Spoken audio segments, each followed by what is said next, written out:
Family Fun Night. I'm feeling good. Let's savor these moments. Made possible by the COVID-19 vaccine.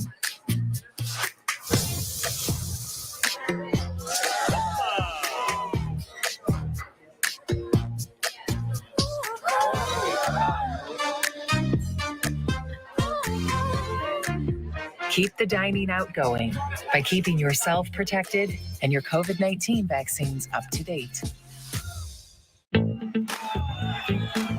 Let's relish these moments, made possible by the COVID-19 vaccine.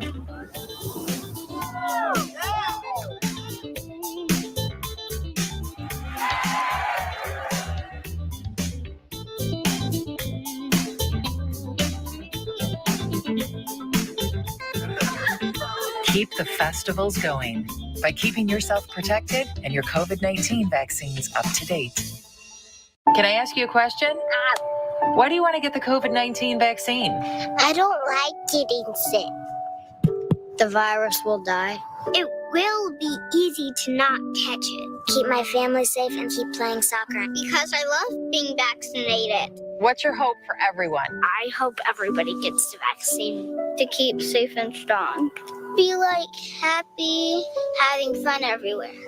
Everyone stay safe and hope you get the vaccine.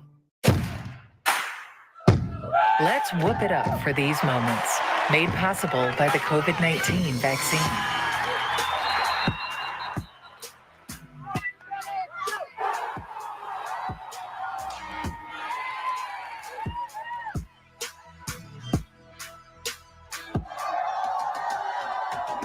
Keep the cheering going by keeping yourself protected and your COVID-19 vaccines up to date.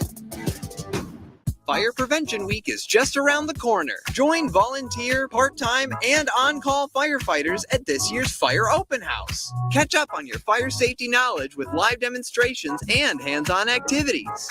Chat with local businesses and resources about fire prevention, see some familiar faces, fight future fires, and make some new friends. The West Bloomfield Fire Open House, October 2nd from noon to 3 p.m. at Fire Station 1 on Orchard Lake Road. In the face of COVID-19, staying healthy is important. And now the same is true as we face the flu.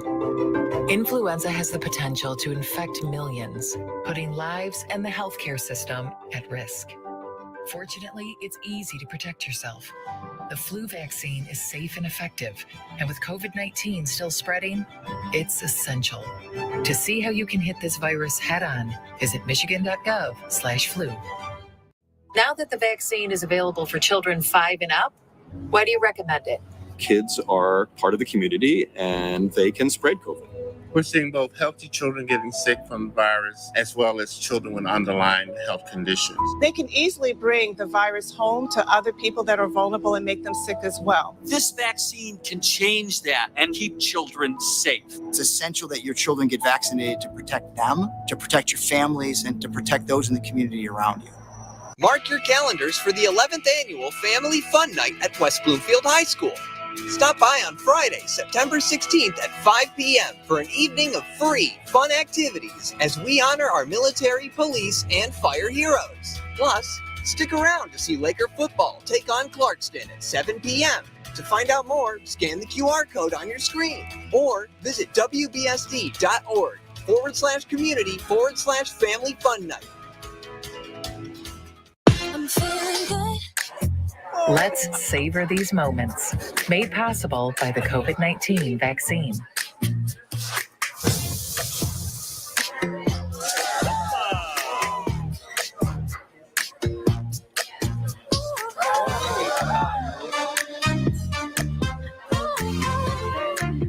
Keep the dining out going by keeping yourself protected and your COVID-19 vaccines up to date. Let's relish these moments, made possible by the COVID-19 vaccine.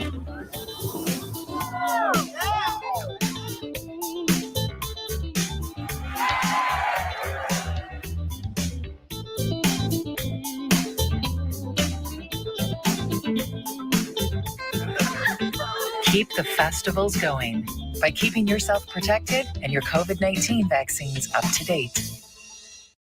You're listening to your radio homes for the Megacast, 89.3 WBLD Orchard Lake and 88.1 WBFH Bloomfield Hills. Today's edition of the Megacast begins now.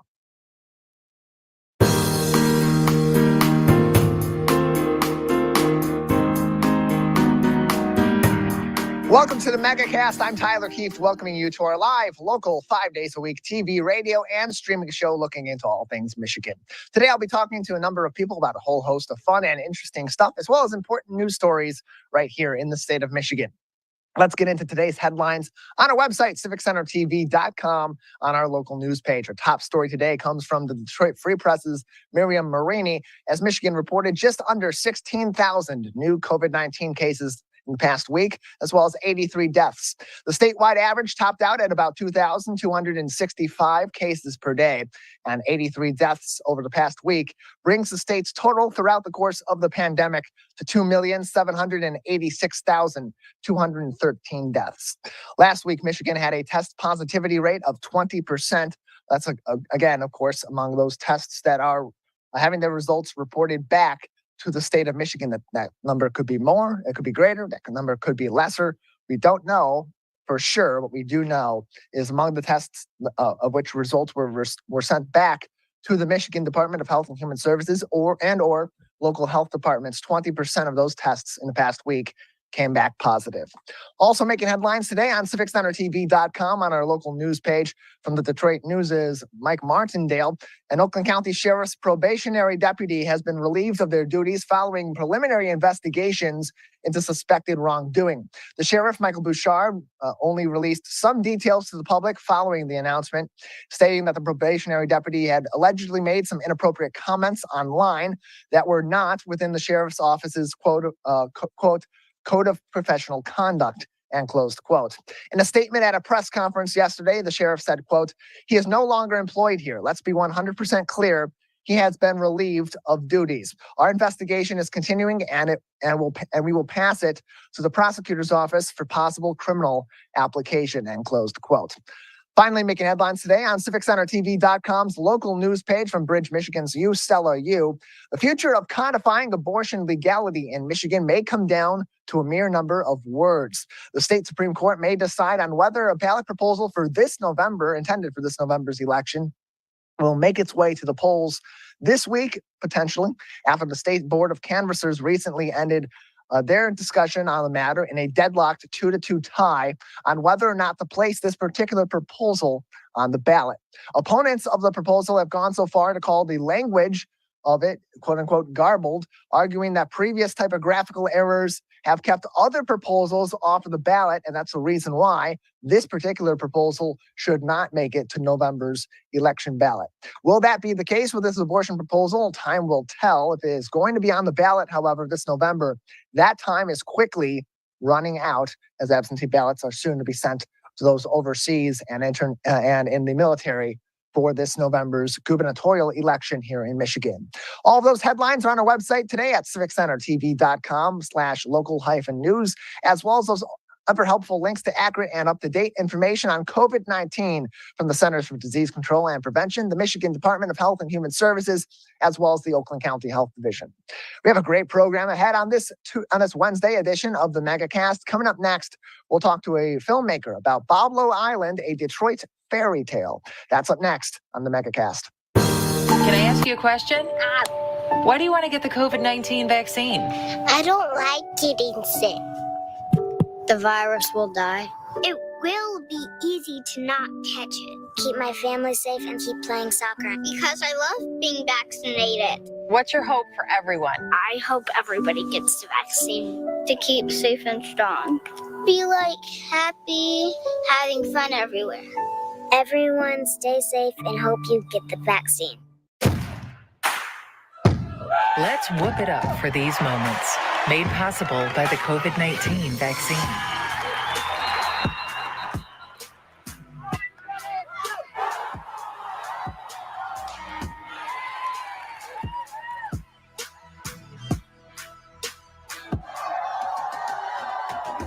Keep the cheering going by keeping yourself protected and your COVID-19 vaccines up to date. Fire Prevention Week is just around the corner. Join volunteer, part-time, and on-call firefighters at this year's Fire Open House. Catch up on your fire safety knowledge with live demonstrations and hands-on activities. Chat with local businesses and resources about fire prevention, see some familiar faces, fight future fires, and make some new friends. The West Bloomfield Fire Open House, October 2nd from noon to 3 p.m. at Fire Station 1 on Orchard Lake Road. In the face of COVID-19, staying healthy is important. And now the same is true as we face the flu. Influenza has the potential to infect millions, putting lives and the healthcare system at risk. Fortunately, it's easy to protect yourself. The flu vaccine is safe and effective, and with COVID-19 still spreading, it's essential. To see how you can hit this virus head-on, visit michigan.gov/flu.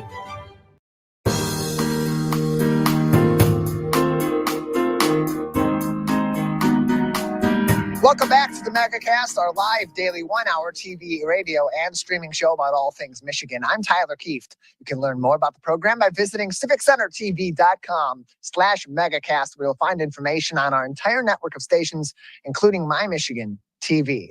For 85 years, Boblo Island was a beloved amusement park in the Detroit area, one of the first of its kind in all of America before it was finally shut down in 1993 and left to ruin. Now there's a documentary film coming out about Boblo Island, about the historic amusement park, to tell its story of glory and its story of ruin as well. Joining us now on the Megacast is Aaron Schillinger, the writer and director, as well as the editor of Boblo Boats, a Detroit fairy tale. Aaron, thank you for being with us today.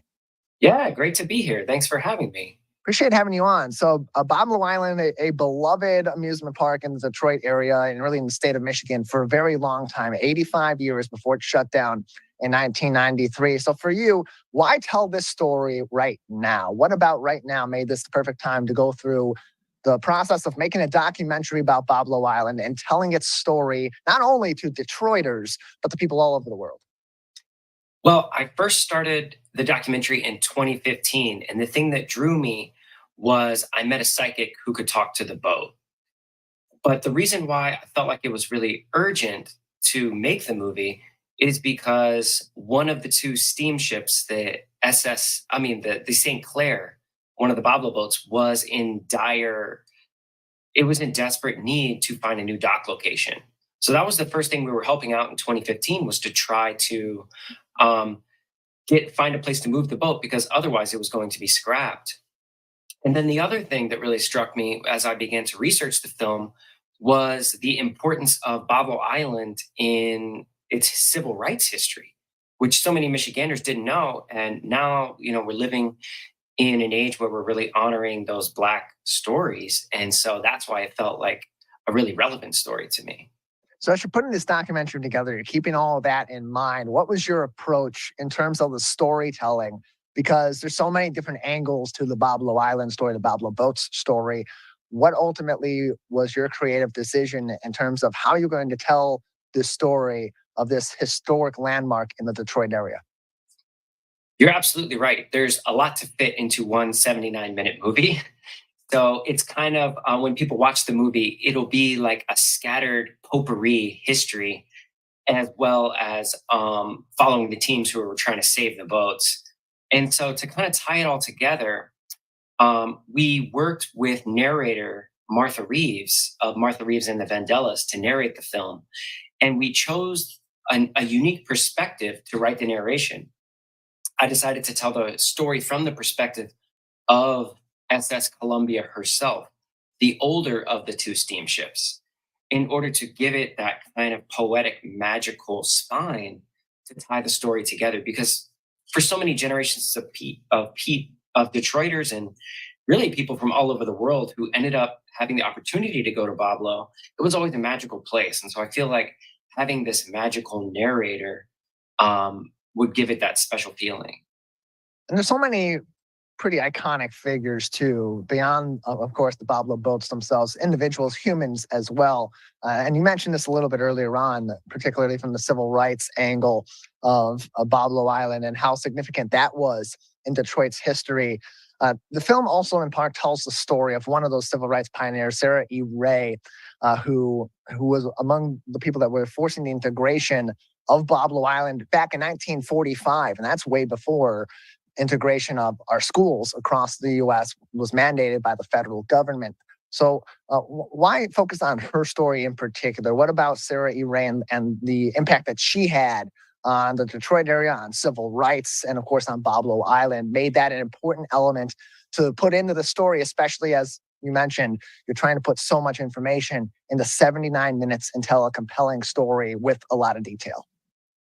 Yeah. So many people have fond memories of going to the park and the boats. They had their first kiss on the boat. They got married on the boat, dancing for an hour and a half up and down the river. Most people went there when they're kids and teenagers and they took their kids. But so many Detroiters do not know that the park used to be segregated.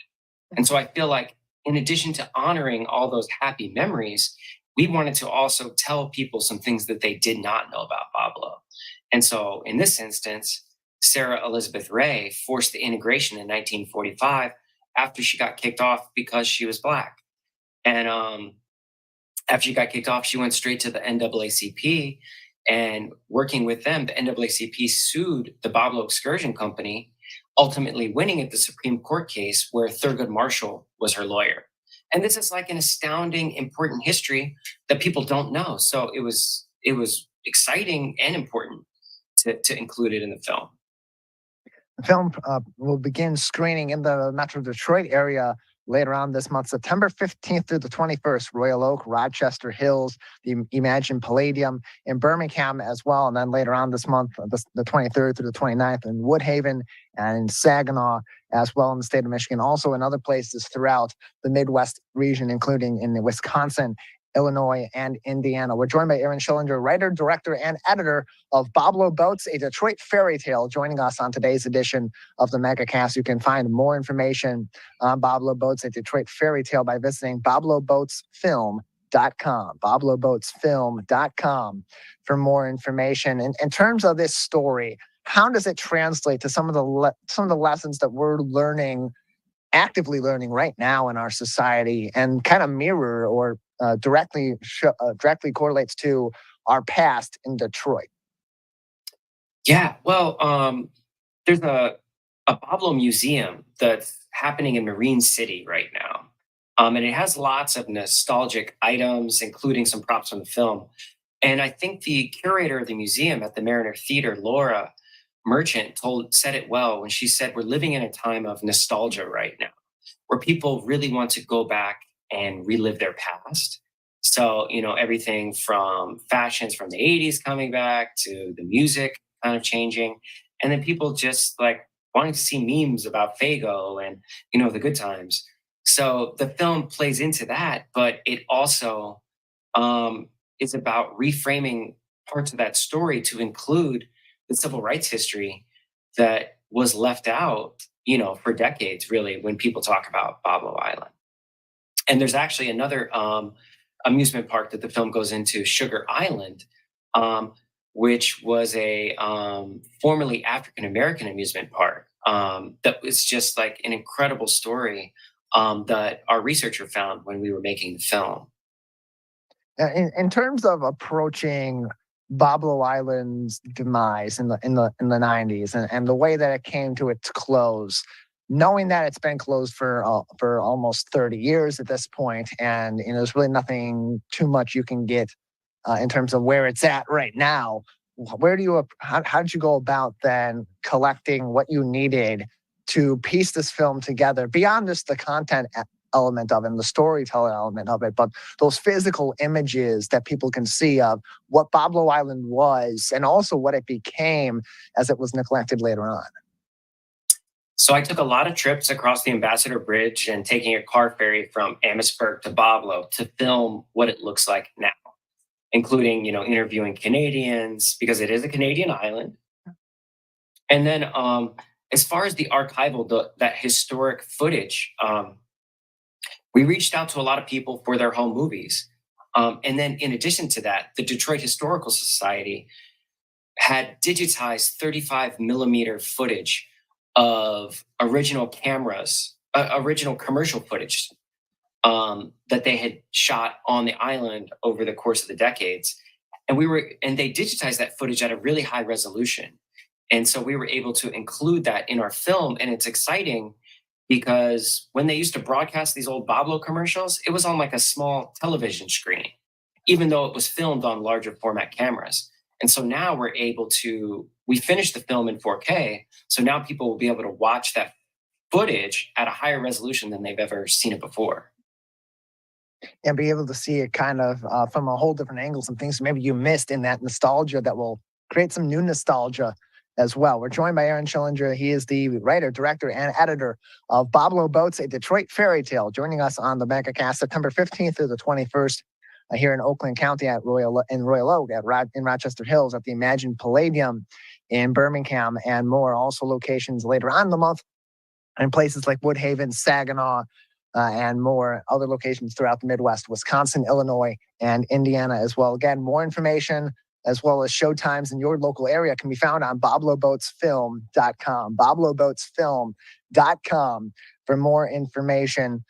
So for you, what have you personally taken out of this story? What did you gain as a filmmaker or learn and taken on a human level from the story of Boblo Island, from the story of the Boblo boats, and the impact that it's had on Metro Detroit and beyond?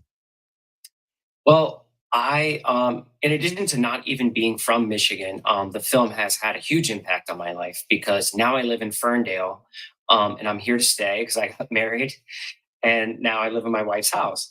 So the story has affected me personally, and it's also kind of taught me the importance of objects. You know, I was not really a boat guy before I made this movie, but watching the people who own the two Boblo boats now work so hard to try to restore them, and hearing all these happy memories that people have aboard these boats, I realized that sometimes physical objects themselves have a power that's greater than just the atoms that make them up. And so it's given me a real respect for history as well as historic preservation.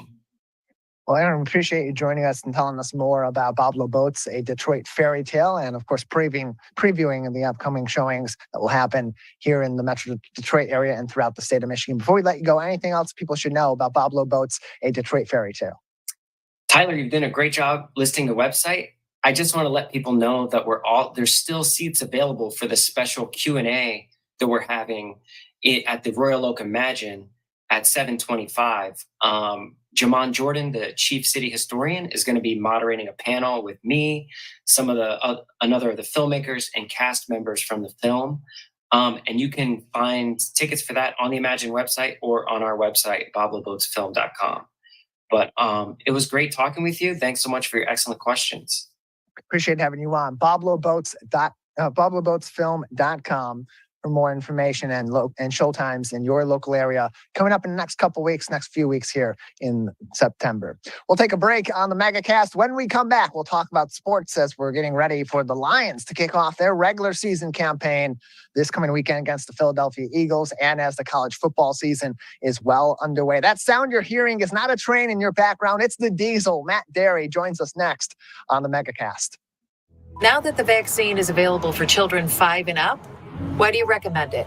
Kids are part of the community and they can spread COVID. We're seeing both healthy children getting sick from the virus as well as children with underlying health conditions. They can easily bring the virus home to other people that are vulnerable and make them sick as well. This vaccine can change that and keep children safe. It's essential that your children get vaccinated to protect them, to protect your families, and to protect those in the community around you.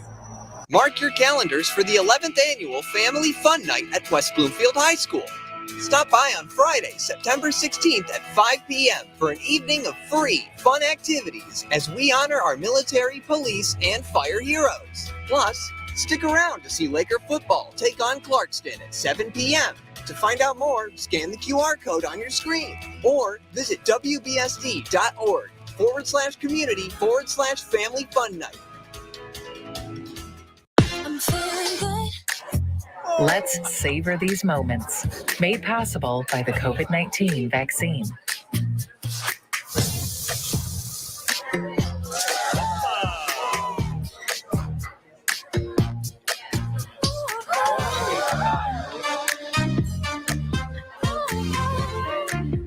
Keep the dining out going by keeping yourself protected and your COVID-19 vaccines up to date. Let's relish these moments, made possible by the COVID-19 vaccine.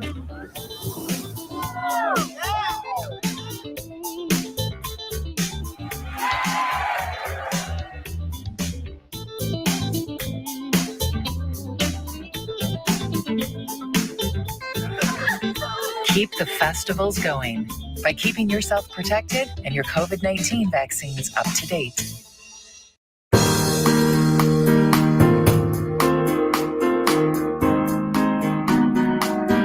Welcome back to the Megacast, our live daily 1-hour TV, radio, and streaming show about all things Michigan. I'm Tyler Kieft. Learn more about the program, civiccentertv.com/megacast, where you'll find information on our entire network of stations, including My Michigan TV.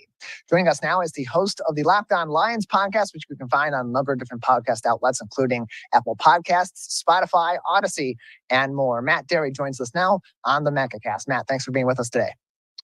What's going on, Tyler? Good to see you, buddy. Good to see you as well. So we're getting ready for the Lions season that kicks off this week Sunday against the Philadelphia Eagles, a tough week one matchup against a team that has also made some very vast improvements to their roster over the offseason, and a team that performed relatively well a year ago. This season, a lot of promise for the Lions, a lot of people looking at the team as one of those teams that can be a surprise this year, maybe not make the playoffs, but have a really good season ahead. For you, what are you looking at in terms of the outcome of this Lions season? Where do you think they end up when we get past week 17? It's obvious. There's obvious improvements here. The roster, Tyler, is a lot better. We've been watching Hard Knocks every Tuesday night. The show's now over, but you see the culture that's been built. You see the positivity in the building. Heck, even the guys that get released and let go are walking out of the door telling Brad Holmes and Dan Campbell how great they are. It's a love fest. We're America's team now, Tyler. But the bottom line is there's still not enough talent here to win and win big. And that's okay. It's year 2 of a rebuild. Last year they won 3 games. You asked me my expectations. I'm thinking 6 or 7. Obviously in Vegas, they say 6.5 is sort of the over-under for those bettors out there. I see a 6 or 7 win team. I think the roster's improved. I like the offense a lot. I think Ben Johnson is the offensive coordinator with Dan Campbell and Jared Goff will be a nice combination. And I like the fact that the schedule's softer. Let's be honest. Last year's schedule was brutal, having to play the AFC North and the NFC West. So I think they get a little bit of reprieve there. And I don't see it as a playoff team yet. Still think there's some holes, but I think there's some positive momentum. Yeah, I think if you can get out of the season with 6 wins, 6 to 8 wins is kind of where I have them on my low end, high end also. And if you get out of the season with that kind of a performance, you see some improvements from some of the younger guys coming up on this team, and that they stay healthy is also going to be a big factor.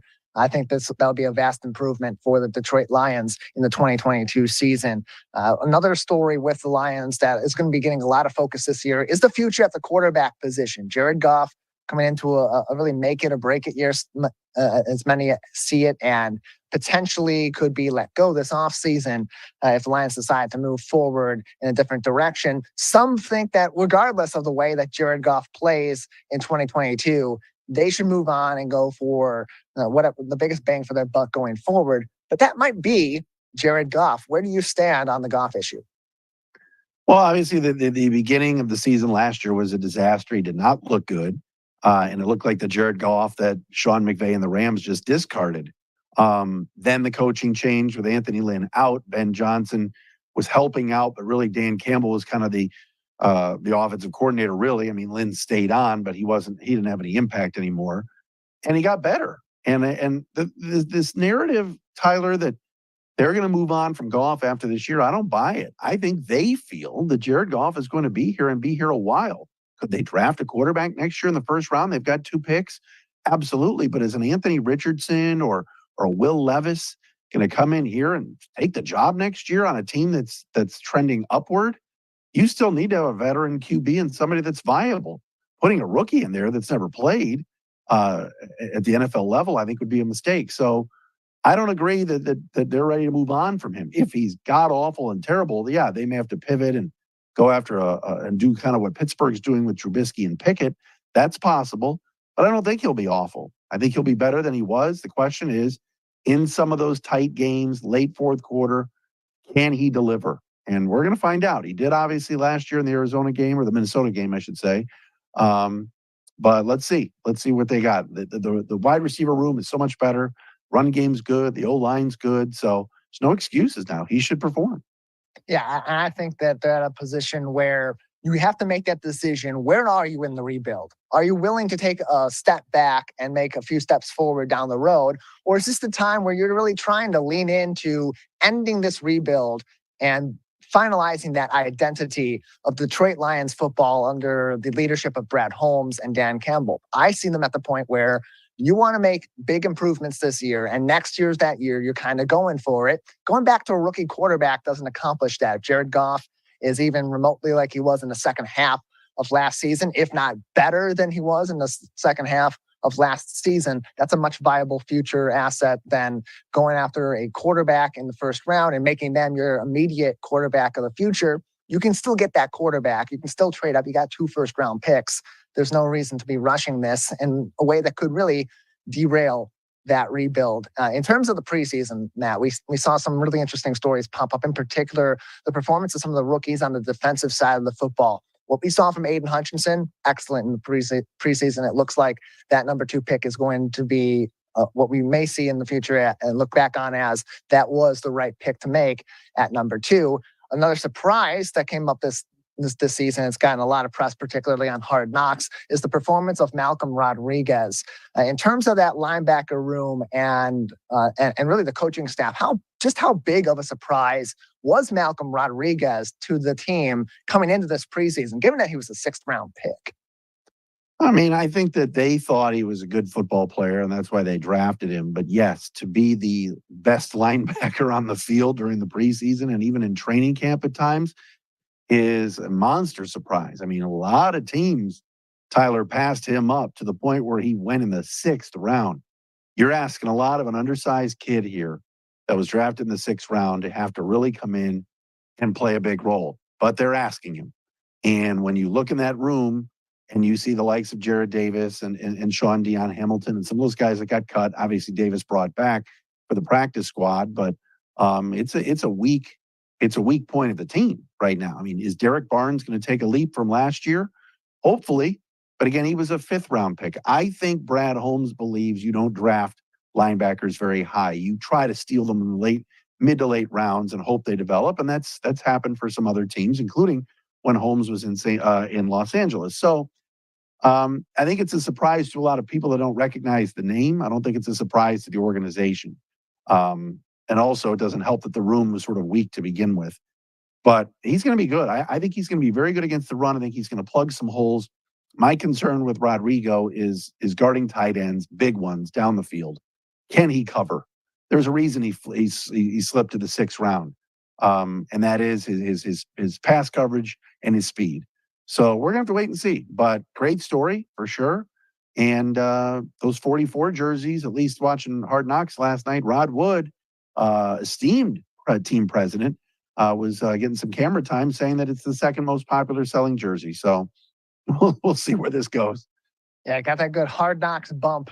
Did Malcolm Rodriguez coming into his rookie season out of Oklahoma State. And we're joined by Matt Derry. He is the host of Locked On Lions podcast, joining us today on the Megacast. You can listen to Locked On Lions on Apple Podcasts, on Spotify, on Odyssey, and other places as well. Just go ahead and search Locked On Lions, and you'll be able to hear him regularly throughout the regular season and maybe more for this Lions team potentially this year. They really overachieve, Matt.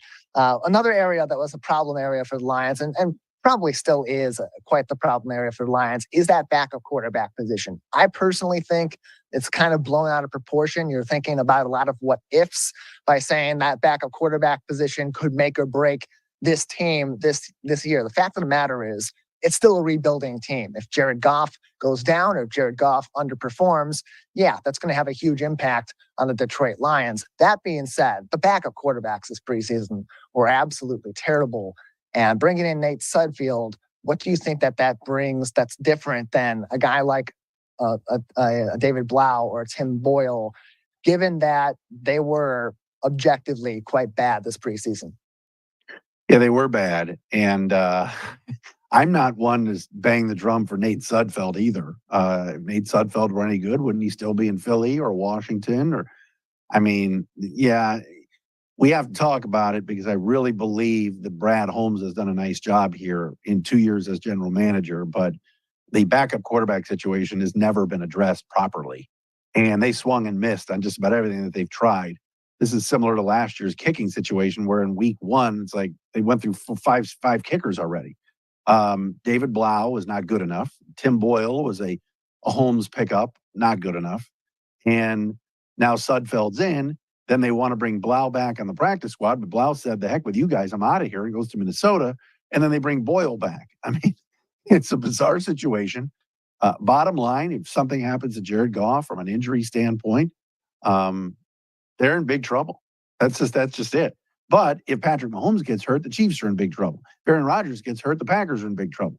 I'm not putting Goff in that class, but you know what I'm talking about. I mean, there are maybe you can count on one hand some backup QBs that you'd be very comfortable with around the league.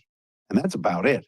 You know, I mean, Jacoby Brissett is going to have to start for the Browns, and they're very concerned in Cleveland. So until Watson comes back. So I think it made for an interesting story on Hard Knocks. We watched the show last night. Tim Boyle took it well. Now he's back in the practice squad. Nobody wanted him on their practice squad. He lasted a few days on waivers and came back. But yeah, Goff's got to stay healthy, or if any of these other guys have to play, it's not going to be a good scene. Yeah, and the positive in that is that the offensive line is one of this team's strong suits, if not their strongest position on the field this season. So that should play a big role in keeping their quarterback healthy. That protection is definitely going to be there. Matt, other big stories throughout the sports world in Michigan at this time. In Ann Arbor, another quarterback scenario there, much different than what we have in Allen Park with the Lions, the University of Michigan, and a bit of a quarterback controversy, even though they won't call it that. Jim Harbaugh won't call that a quarterback controversy. Cade McNamara getting the start against Colorado State. JJ McCarthy scheduled to start against Hawaii this weekend. Where do you stand on that issue, where they're at with their quarterback, their decision-making on whether or not to stick with the guy that won them a Big Ten championship a year ago, or go with the guy of the future, that five-star quarterback, the mobile quarterback, that's still a little bit green in JJ McCarthy?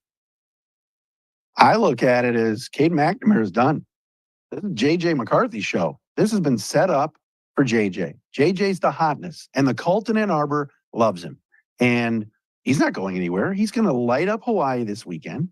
But Hawaii couldn't beat West Bloomfield. Hazel Park, Oak Park, any of them. This is going to be a bloodbath on Saturday in Ann Arbor, and JJ is going to be homecoming king. I mean, he's going to walk out of there. Cade McNamara may come in, but it doesn't matter. I look at it as this was set up this way, and it's very difficult to tell the guy that finally won you a Big Ten title last year to go kick rocks, but that's what it looks like. I mean, Cade McNamara did everything they asked him to do last year. Is he a superstar? No, but this has Brady Henson written all over it. And so to me, I think JJ is going to have a big game against a bad team Saturday. And then for week 3, it's his job. And let's see what he does with it. But I feel badly for Cade McNamara because I think this is a bit of a circus, to be honest. He didn't lose his job. And then people are going, well, he really struggled against Colorado State. It's the first game. He went 9 for 18. He wasn't great. But we're judging the quarterback battle based off the first game. And then JJ comes in garbage time. And of course he's going to light it up against Colorado State's third string defense. So I look at it as this is going to be his show from here on out. And it'll all be coronated on Saturday against Hawaii High School. Yeah, I laughed hysterically when I saw the news come through a couple weeks back where Jim Harbaugh announced, we're going to make a decision after week 2. We're going to have Cade start week 1 against Colorado State and JJ start week 2 against Hawaii. It's pretty obvious at that point. You're setting JJ McCarthy up for success. You want him to be the quarterback of your future. And this is all fabricated so you don't lose another quality quarterback that could be a serviceable backup if JJ McCarthy's youth comes into play and he underperforms during the season in critical points, or God forbid, there's an injury on your team. It was obvious. It's JJ's team, just as you said, and the performance this weekend against Hawaii, they might as well just not show up instead. Let me say this, Tyler. Michigan's got a good team. All right. You may think I'm blasting Michigan, and I am to an extent because I think they've handled this very poorly. This situation, I feel sorry for Cade, but Michigan's got a really good team. Yeah. And so they're going to cruise through these first few games, not only because it's Cupcake City, but they're also really good. And that receiving core might be better than it was a year ago. But I just think for me, Cade McNamara did everything you asked him to do last year. He made big throws in big games, whether it was Ohio State, whether it was Penn State on the road, leading him down the field, finding Eric All on that crossing route. And I would stick with the guy that brought you to the dance last year and was named captain by his teammates. But I don't think that's happening. Yeah, we'll really see that first kind of test will be against Maryland as they enter Big Ten play. But I agree, Michigan is going to be excellent this year. It's going to be a really tough get to beat Michigan in the Big Ten for teams like Ohio State, who will probably be the best set up to eventually potentially beat the University of Michigan. And of course, for my Michigan State Spartans, especially after that week one, looks like it's going to be an uphill battle against the University of Michigan. Matt, appreciate you joining us today, and good luck on the season with Locked On Lions. Tyler, thank you. Great to see you. Good to see you as well. You can listen to Locked On Lions every week on Spotify, on Apple Podcasts, on Odyssey, as well as many other podcast outlets. Go ahead and search Locked On Lions to find more information. We'll take a break on the Megacast. We'll come back more with interesting interviews and stories from across the Great Lakes State. You're watching and listening to the Megacast. Can I ask you a question? Why do you want to get the COVID-19 vaccine? I don't like getting sick. The virus will die. It will be easy to not catch it. Keep my family safe and keep playing soccer because I love being vaccinated. What's your hope for everyone? I hope everybody gets the vaccine to keep safe and strong. Be happy, having fun everywhere. Everyone stay safe and hope you get the vaccine. Let's whoop it up for these moments. Made possible by the COVID-19 vaccine.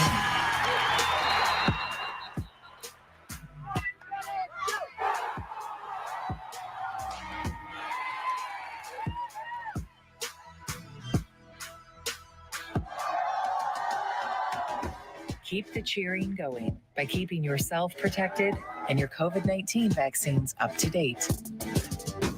Fire Prevention Week is just around the corner. Join volunteer, part-time, and on-call firefighters at this year's Fire Open House. Catch up on your fire safety knowledge with live demonstrations and hands-on activities. Chat with local businesses and resources about fire prevention, see some familiar faces, fight future fires, and make some new friends. The West Bloomfield Fire Open House, October 2nd from noon to 3 p.m. at Fire Station 1 on Orchard Lake Road.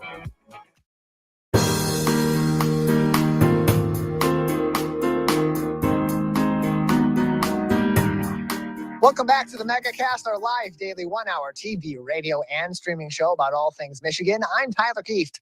Learn more about the program by visiting civiccentertv.com/Megacast, where you'll find info on our entire network of stations. That includes My Michigan TV with the free app for your smartphones and your smart TVs. Go to your app store and search My Michigan TV to learn more and watch us and our other original programming from My Michigan TV for free, 24 hours a day, 7 days a week. Joining us now on the Megacast is Dave Dulio. He is a professor of political science and the director of Oakland University's Center for Civic Engagement. Back with us again on the Megacast. Dave, thanks for being with us today. Hey, it's my pleasure, Tyler. Nice to talk to you. Nice to talk to you as well. And it is, again, a very busy political season as we're approaching the November election, and it's really picked up quite a lot in the last couple of weeks. A big story right now that's making news this week is whether or not the ballot proposal to codify the legality of abortion in the state of Michigan will actually make its way to the November ballot. The State Board of Canvassers recently had a decision on that proposal and putting that on the November ballot. That ended in a deadlock 2-2 tie. And now it looks like the Michigan State Supreme Court is going to be the one that will ultimately make that decision. Time is ticking on that. Just how close are we from seeing that ballot proposal, that had quite a lot of momentum, not making it onto the ballot this November. We're really close. As I understand it, the deadline to finalize ballot language is Friday. So we've got less than 2 days at this point, for all intents and purposes. And I think it's worth noting for the viewers and listeners out there that the State Board of Canvassers is usually an unknown entity that doesn't have much fanfare around it. It actually dates back to the Michigan Constitution that was codified in 1850. So it's been around for a long time, but really, I would say prior to 2016, not a whole lot of people knew that it existed or what it did, and it's set up with 2 Republican nominees and 2 Democrat nominees. Kind of sets it up to fail in instances like this, where it needs a majority, a 3-to-1 vote to move something forward. So it is. I think it's likely that in the future you see more 2-to-2 ties on some controversial stuff that could go on the ballot or would need to be ratified or approved of by the canvassers. And that's where the sense of urgency is really coming from, Dave, because on both sides of the aisle, both the Democrats and their pro-abortion angle and the anti-abortion angle from the Republican side, they both are really putting the pedal to the metal on addressing this issue immediately, with Republicans hoping to obviously run out the clock on this and keep it off the ballot or have it be rejected for legitimate reasons or reasons that have rejected previous ballots in the past. And the Democrats really pushing for, this is a critical issue in this election. It's affecting politics not only here in the state of Michigan, but really the general political realm across the United States. In terms of the issues with this ballot proposal that could keep it off of the November election ballot, the primary one that's being argued from the opposition side is that the language is kind of messed up, or there's a lot of errors in this. How common is it for ballot proposals, at least in the past, to have been rejected or not put onto the ballot because of these sort of typographical errors or unclear language? Not very common. Usually, right, this is a routine thing that where it's I hate to use this phrase, but it's the one that comes to mind, right? In the past, the State Board of Canvassers has generally been a rubber stamp, right? Because there's little controversy surrounding what they're going to do. And we go back to 2016 when, or 2020 actually, with the presidential race where there was one member of the board who abstained from voting. That really, and there were questions swirling about whether or not the board was going to certify the election. And after that, we really start to see more attention on the board and more investigation of things like this, like how often and how rare is a certain action. The fact of the matter is that the time is really running out. The court may have to rule, if at all, before Friday of this week, September 9th. That's the statutory deadline for state canvassers to certify all qualified ballot measures for the November election. And soon after that, that's when ballots start to be sent out to those internationally and in the military. That will certainly affect this November's election. We're joined by Dave Dulio. He is the director of the Center for Civic Engagement, as well as a professor of political science at Oakland University, with us on today's edition of the Megacast. Another issue coming up this fall that may be quite unique to elections we've seen in the past, or at least key candidate positions may see fewer debates or no debates at all. We've already heard in the past few weeks, there's been some arguments between the Whitmer campaign and the Tudor-Dixon campaign about how many of these debates they may have and when these may happen. Now we also heard recently from Attorney General Dana Nessel that she says she will not debate Republican candidate Matthew DePerno, as he is, quote, not a serious candidate. How can this debate issue, whether they happen or not, how could this potentially affect the outcome of the election for both sides of the aisle? Sure. I think that the way the debates are handled in Michigan currently is that everything's in the hands of the candidates. And because of that, they're each going to do or want to do what's best for them, right? So let's take the governor's race, for instance. Tudor Dixon is at a huge funding disadvantage relative to Gretchen Whitmer. Absentee ballots go out 24th of this month. She would like to have a debate prior to that day so that she can take advantage of the earned media that would come with a debate, that her campaign wouldn't have to pay for anything for voters to see her in action going up against Gretchen Whitmer one-on-one for an hour, right? That is invaluable time for a campaign like a challenger to a sitting governor. Gretchen Whitmer, on the other hand, wants to delay it as much as possible. She doesn't need to debate from her perspective, right? She is coming at this from a probably a point of power and an advantage, really. The Detroit News had a poll out earlier that just in the last day or so that's got Whitmer up 13 points over Dixon. So the Whitmer campaign looks at that and says, why should we even give her a chance? Why should we even put her on the same stage? So it's really it's a self-interested dance that they're all doing.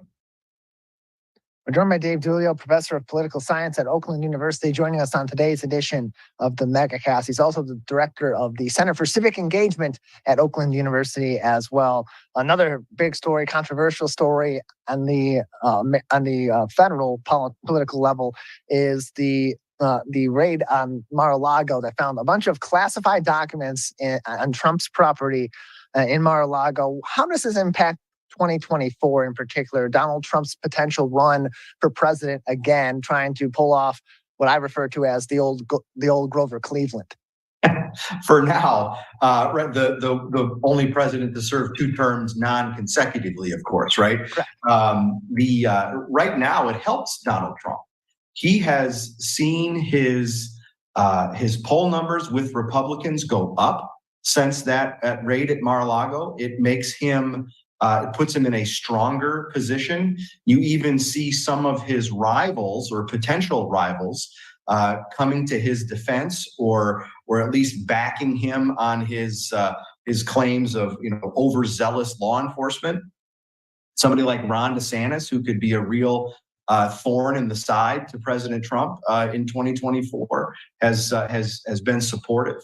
So I think that right now, it A, makes it more likely that Trump runs again, and B, strengthens his grasp on that potential nomination.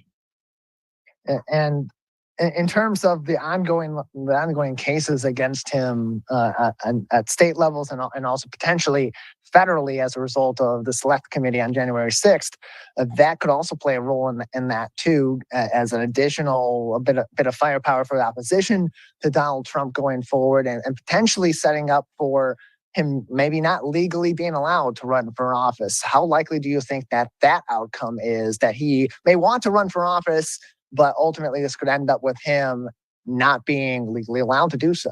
Never say never, right? I mean, there's so much that's yet to play out with this one sort of vein of national politics, right?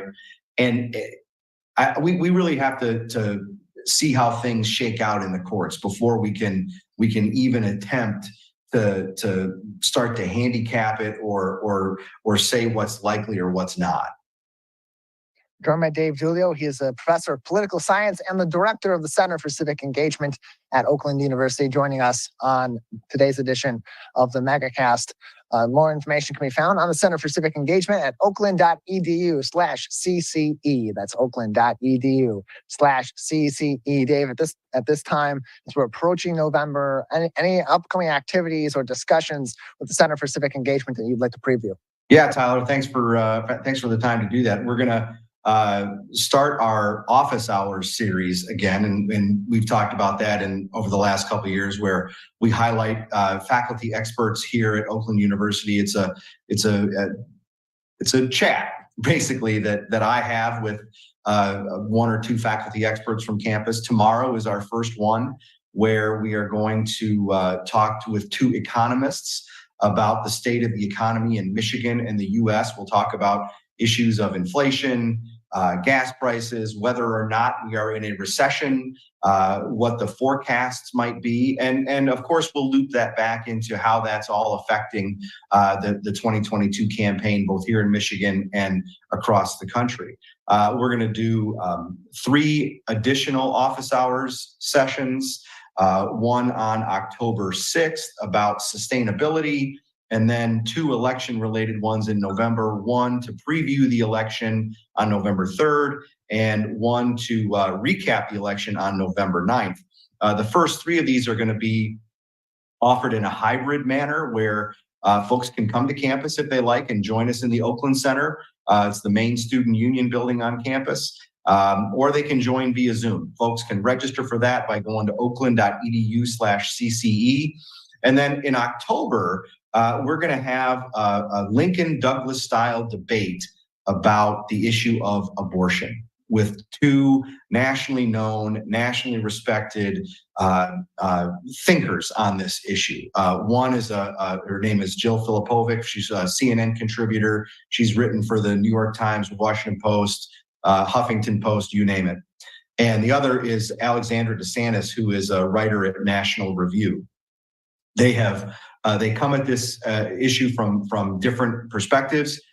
Importantly, however, what we're doing this because we want to talk about it in the right way, right? So we're not going to change anybody's mind. We don't want to change anybody's mind. That's not what we're here to do. We're here to offer information, right? And to demonstrate that even when 2 people disagree about an issue, even like abortion, they can do it in a way that is civil and respectful and productive, right? And one thing we know is that when people have an idea of where somebody who they disagree with is coming from on a particular issue, they're more likely to respect that person's opinion, more likely to tolerate that person's opinion, rather than thinking they are the devil. So what we want to do is have this to demonstrate and model civil behavior, civil tone, even around an issue like abortion, right? So it's that'll be on October 11th. It's a virtual event, and maybe we can come back and talk more about that closer to the date. Absolutely, Dave. Appreciate you joining us. You can participate in the conversation and join in on all the other events at oakland.edu/CCE. That does it for today's edition of the Megacast. We'll return on Thursday with a new program in the morning.